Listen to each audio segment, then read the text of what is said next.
As sound travels through air, it loses energy.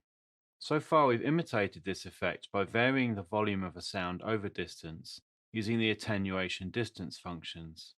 However, air will absorb the energy of higher frequencies in a sound more than it absorbs the energy of the low frequencies, and so the low frequencies will actually carry further.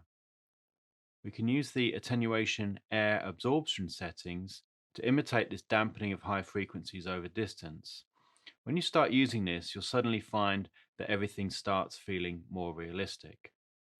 In the demonstration project, we can come over to this area and see a small fire. So let's just have a listen to how that sounds.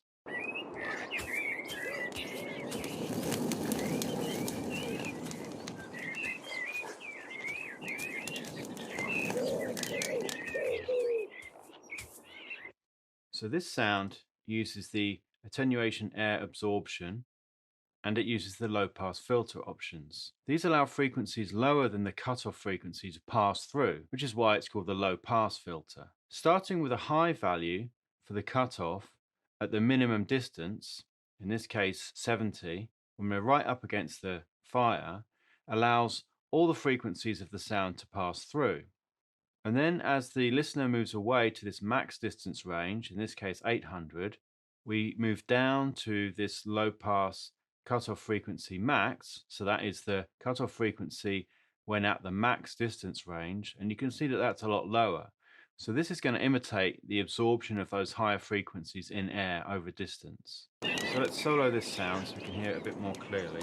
Use the console command audio solo sound wave fire. So we can hear the low pass filter is set to 20,000 Hertz, so effectively the filter is off. And as we move away, we should hear that filtering effect as those frequencies are taken away from that sound.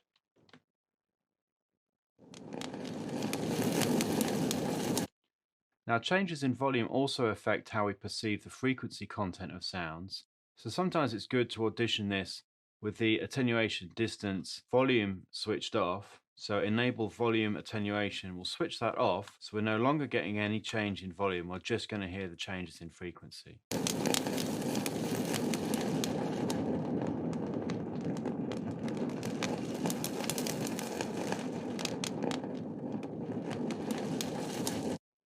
Just switch that back on.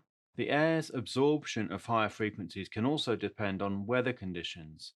For example, if your game level is really foggy, you might want to accentuate the effect of these low pass filters. The other option we've got, if we go back to the attenuation air absorption settings, is to have the absorption method be linear or log. Now, the default is linear. This means that the filter cutoff frequency ranges are mapped directly to the distance range.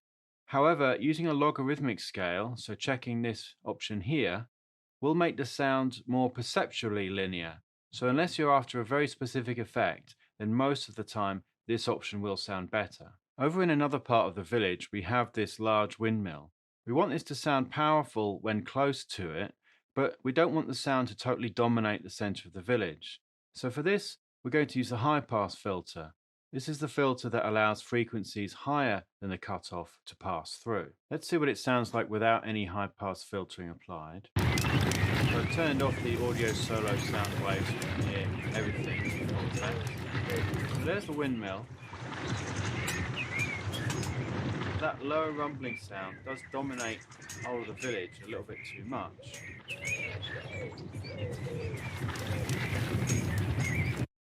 So what I'm going to do is select that, and I'm going to change the high pass cutoff frequency max to 500. So that means at this max distance range of 600, any frequencies that are higher than 500 Hertz will be allowed to pass through, but any frequencies below that will be cut off. Solo this to hear more clearly, so audio solo sound view this time. So here when we're right up against it, you hear those bass frequencies. And as we move to this position, We can still hear the high frequencies. The high frequencies have been allowed to pass, but the low frequencies have gone.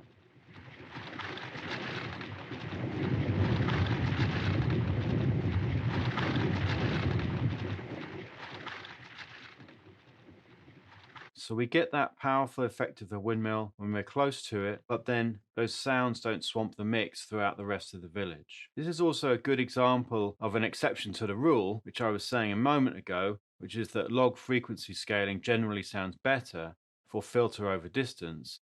In this case, I wanted a much more dramatic effect of that change between 200 and 600 and between zero frequencies being cut off and a cutoff of 500 hertz. So I've stuck with the linear method. If neither of these suit, you can also have the option to create a custom curve. This slide shows us a summary of the air absorption settings.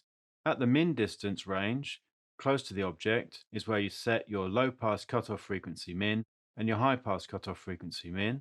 And as we move out to the max distance range, that's where we have our low pass cutoff frequency max and high pass cutoff frequency max.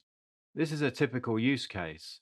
When we're up against the object itself, our low pass will effectively be off, so it will have a high setting.